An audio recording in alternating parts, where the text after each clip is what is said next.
दोबारा।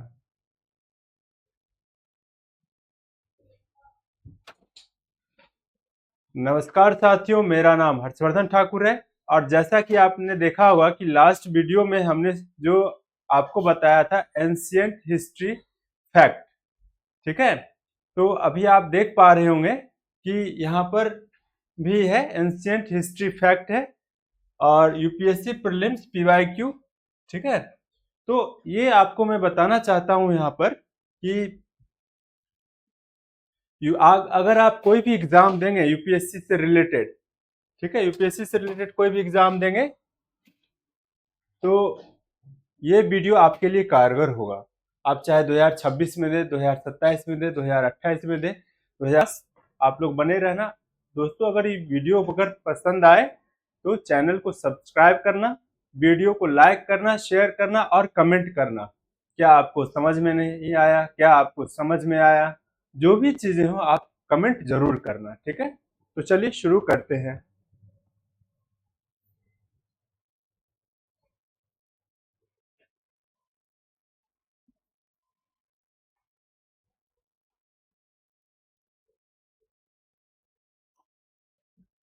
कह रहा है, आपने देखा होगा कि पिछले जो वीडियो था उसमें हमने देखा था, हमने क्या क्या पढ़ा था। तो सिंधु घाटी सभ्यता के बारे में पढ़ा था, मौर्य काल पढ़ा था हमने, बौद्ध जैन धर्म के बारे में पढ़ा था।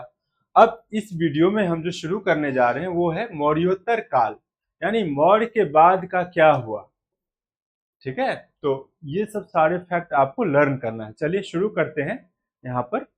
तो आप देख सकते हैं कि कह रहा है पुष्यमित्र शुंग ने 185 ईस्वी पूर्व में अंतिम मौर्य शासक बृहद्रथ की हत्या कर शुंग वंश की स्थापना की।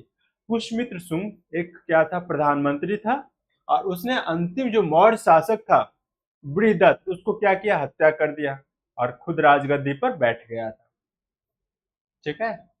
तो क्वेश्चन यूपीएससी पूछी भी है पिछले ईयर में, और पूछने की संभावना भी है कि निम्नलिखित में से किसको पुष्यमित्र शुंग ने हत्या कर राजगद्दी पर बैठा, या स्टेटमेंट में दे देगा कि पुष्यमित्र शुंग ने अंतिम मौर्य शासक बृहदत्त की हत्या की। ये कथन सही है या नहीं है, इस तरह का क्वेश्चन देगा।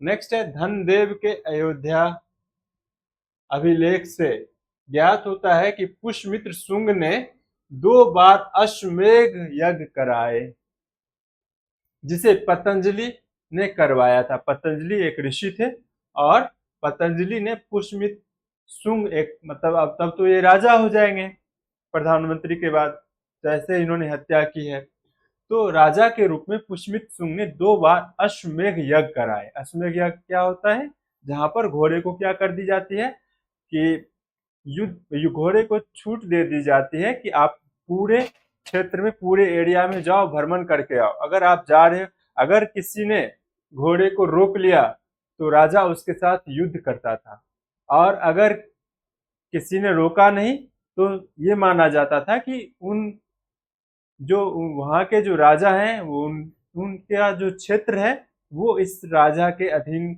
आने को तैयार है, गुलाम बनने को तैयार है। नेक्स्ट है, पुष्यमित्र के समय यवनों का आक्रमण हुआ जिसे पुष्यमित्र ने विफल कर दिया। इसकी सूचना मालविकाग्निमित्र एवं गार्गी संहिता से मिलती है, ठीक है।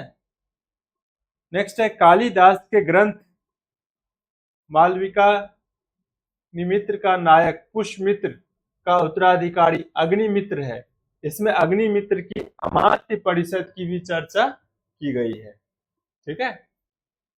सातवाहन वंश का संस्थापक सिमुक था तथा प्रतिष्ठान इस वंश की राजधानी थी।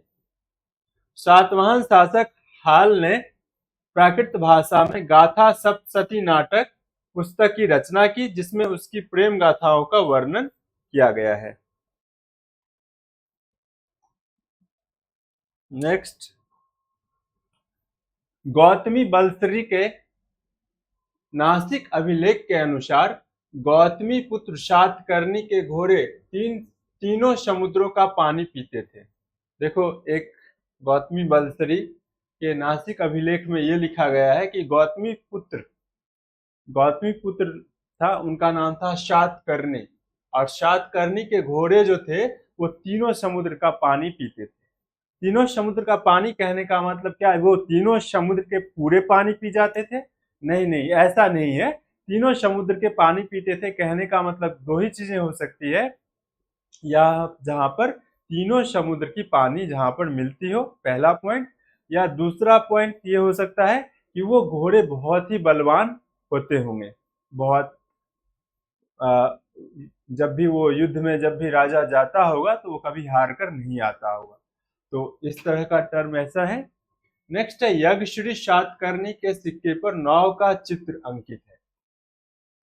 प्राचीन काल में भारत पर यूनानी शक एवं कुषाण शासकों ने आक्रमण किया। मिनांडर एक महत्वपूर्ण इंडो ग्रीक शासक था जो बौद्ध भिक्षु नागसेन के प्रभाव में बौद्ध हो गया था। नागसेन के साथ वाद विवाद की चर्चा मिलिंद पनोह में संकलित है। मिलिंद पनोह का मतलब मिलिंद के प्रश्न, और मिलिंद क्या करते हैं, मिलिंद का ओरिजिनल नाम जो था, इंडो ग्रीक शासक था, उसका नाम था मिनांडर, लेकिन हम लोग हिंदी में से क्या कहते हैं, मिलिंद कहते हैं।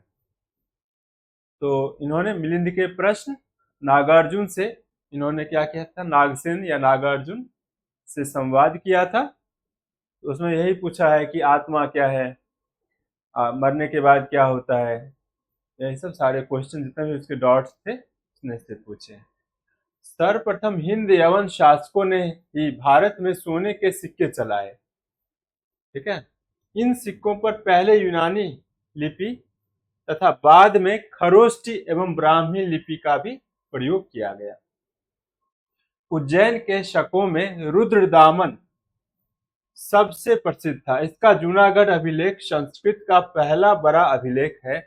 इसमें चंद्रगुप्त मौर्य एवं अशोक के संबंध में जानकारी मिलती है। नेक्स्ट है, भारत में पार्थियन साम्राज्य का वास्तविक संस्थापक मिथेडस प्रथम था तथा सबसे प्रसिद्ध शासक गोंडोफर्निस था। भारत का प्रथम कुषाण शासक कुजुल कडफिशस था, जिसने पश्चिमोत्तर प्रदेश पर आक्रमण कर तांबे के सिक्के चलवाए। विम कडफिशस को भारत में कुषाण शक्ति का वास्तविक संस्थापक माना जाता है। तो अगर आपसे कोई क्वेश्चन पूछे कि भारत का प्रथम कुषाण शासक कौन था निम्नलिखित में से, तो आपको क्या बताना है, कुजुल कडफिशस था। ठीक है, ये बताना है आपको कि कुजुल कडफिशस था। कनिष्क सर्वाधिक विख्यात कुषाण शासक था जिसने 78 ईस्वी पूर्व में एक संवत चलाया जो शक संवत कहलाता। इसने कश्मीर को जीतकर वहां कनिष्कपुर नामक नगर बसाया। इसे द्वितीय अशोक भी कहा जाता है। ठीक है, किसके बारे में, कनिष्क के बारे में। कनिष्क के समय में कुंडलवन, ये कश्मीर में कुंडलवन में चतुर्थ बौद्ध संगीति का आयोजन हुआ था, जिसमें बौद्ध धर्म हीनयान एवं महायान में विभाजित हो गया। संगीति के अध्यक्ष वसुमित्र तथा उपाध्यक्ष वसुघोष थे। ठीक है, चलिए नेक्स्ट है, कनिष्क कला एवं संस्कृत साहित्य का महान संरक्षक था। इसके दरबार में पार्श्व वसुमित्र, अश्वघोष, नागार्जुन तथा चरक विद्वान थे। है ना, चिकित्सा शास्त्र, वनस्पति शास्त्र एवं रसायन शास्त्र का विवेचन क्रमशः चरक, सुश्रुत एवं नागार्जुन ने किया। मतलब यहां से देखो क्वेश्चन कैसे आएगा, तो नाम दे दिया, किनका किनका नाम दे देगा, तो चरक का, सुश्रुत का और नागार्जुन का दिया। चरक ये मान लो सूची 1, इधर मान लो सूची 1 और इधर सूची 2। तो सूची 1 में इनका नाम दे दिया, चरक दे दिया, सुश्रुत दे दिया, नागार्जुन दे दिया, और सूची 2 में चिकित्सा शास्त्र, वनस्पति शास्त्र और रसायन शास्त्र में क्रॉस करके देगा, ऊपर नीचे करके देगा, स्टेटमेंट सही है या नहीं है, मिलान सही है या नहीं है। तो इस फैक्ट को लर्न करना है। ठीक है, बहुत अच्छे से। चलिए नेक्स्ट है, कुषाणों ने सर्वाधिक शुद्ध स्वर्ण सिक्के जारी किए। इनमें सर्वाधिक ताम्र सिक्के चलाने का श्रेय भी कुषाणों को ही दिया जाता है। कनिष्क के सिक्कों पर बुद्ध का अंकन है। किसका अंकन है? बुद्ध का। क्वेश्चन कैसे आएगा कि निम्नलिखित में से कनिष्क के सिक्कों पर किसका अंकन मिलता है? बुद्ध का, महावीर का, ठीक है। और मान लो कि दो सम्राट के बारे में दे दिया, दे दिया, बुद्ध का दे दिया और महावीर का दे दिया, वल्लभाचार्य का दे दिया, ऐसे ही आचार्य चाणक्य का दे दिया। उसमें से ऑप्शन आपको क्या ढूंढना है? उसमें से ढूंढना है बुद्ध। कनिष्क के सिक्कों पर बुद्ध का अंकन जो मिलता है वो कुषाण के शासन काल में।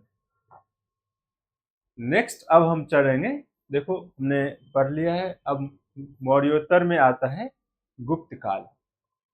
तो गुप्त वंश के प्रारंभिक राजाओं की चर्चा समुद्रगुप्त के प्रयाग प्रशस्ति में मिलती है। गुप्त वंशावली की चर्चा कुमारगुप्त के विदर्भ स्तंभ लेख तथा स्कंदगुप्त के भीतरी स्तंभ लेख से भी मिलती है। गुप्त वंश का वास्तविक संस्थापक चंद्रगुप्त प्रथम था, ठीक है, चंद्रगुप्त प्रथम था, जिसने महाराज धीराज की उपाधि धारण की थी। गुप्त संवत यहां पर आप देख सकते हैं कि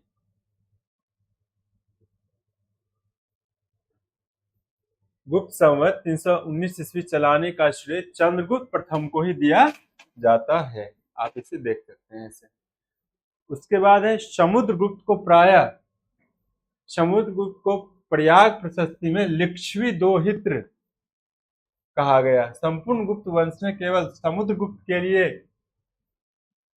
सर्वराजोक्षेता विरुद्ध मिलता है। वीए स्मिथ ने समुद्रगुप्त को भारत का नेपोलियन कहा है। निम्नलिखित में से भारत का नेपोलियन कौन है? तो भारत का नेपोलियन कौन है? समुद्रगुप्त। इस बात को ध्यान देना है। हरिसेन द्वारा लिखित प्रयाग प्रशस्ति से समुद्रगुप्त की सामरिक विजयों का विवरण मिलता है। सामरिक विजयों का विवरण, सामरिक विजय का मतलब युद्ध में जीतना, है ना।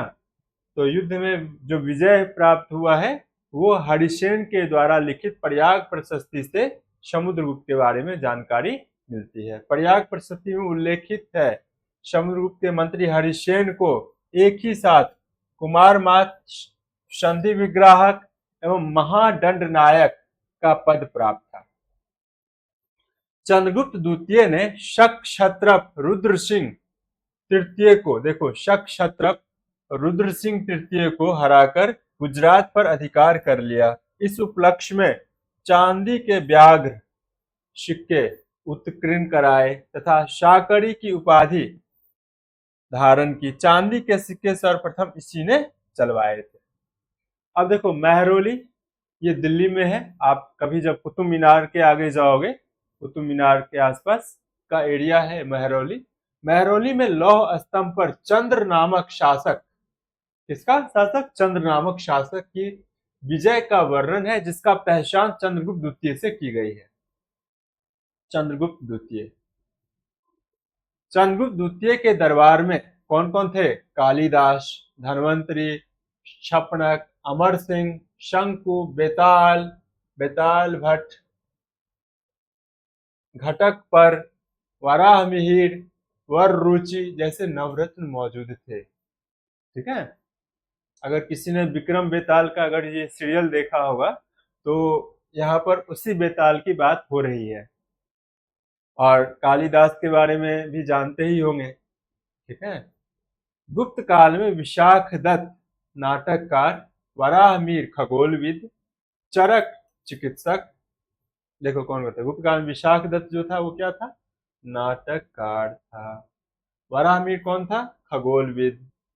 चरक कौन था? चिकित्सक। ब्रह्मगुप्त कौन था? गणित का विशेषज्ञ से संबंधित विद्वान थे। प्रसिद्ध चीनी यात्री फाहियान, कौन? फाहियान चंद्रगुप्त द्वितीय के समय स्थल मार्ग से भारत आया था तथा समुद्री मार्ग से वापस लौटा था। क्वेश्चन पूछेगा कैसे कि फाहियान जो चीनी यात्री था वो किस मार्ग से आया और किस मार्ग से गया, और 3-4 ऑप्शन दे दिया। उसी में हमें ये चूज करना है, ये सिलेक्ट करना है कि स्थल मार्ग से तो आया था लेकिन वापस जल मार्ग से गया था, यानी समुद्री मार्ग से गया था। कुमारगुप्त के सुव्यवस्थित शासन का वर्णन वत्स भट्टी लिखित मंदसौर अभिलेख से मिलता है। गुप्त शासकों में सर्वाधिक अभिलेख कुमारगुप्त के मिलते हैं। ठीक है, अब नेक्स्ट कह रहा है कुमारगुप्त के शासन काल में नालंदा विश्वविद्यालय की स्थापना हुई। निम्नलिखित में से किस शासक के शासन काल में नालंदा विश्वविद्यालय की स्थापना हुई? तो कुमारगुप्त उसका आंसर आएगा। कुमारगुप्त के शासन काल में कौन सी विश्वविद्यालय की स्थापना हुई? तो नालंदा विश्वविद्यालय की स्थापना हुई। क्वेश्चन ऐसे आएगा। इनमें महेंद्रादित्य, श्री महेंद्र और अश्वमेध महेंद्र की उपाधि धारण की। नेक्स्ट है, स्कंद गुप्त ने सुदर्शन झील के पुनरुद्धार का कार्य सौराष्ट्र के गवर्नर पर्णदत्त के पुत्र चक्रपालित को सौंपा था, जिसने झील के किनारे एक विष्णु मंदिर का निर्माण करवाया। गुप्त काल में गांव का प्रधान कौन था? तो मुखिया या मेहतर, तथा नगर का प्रधान पुरपाल कहलाता था।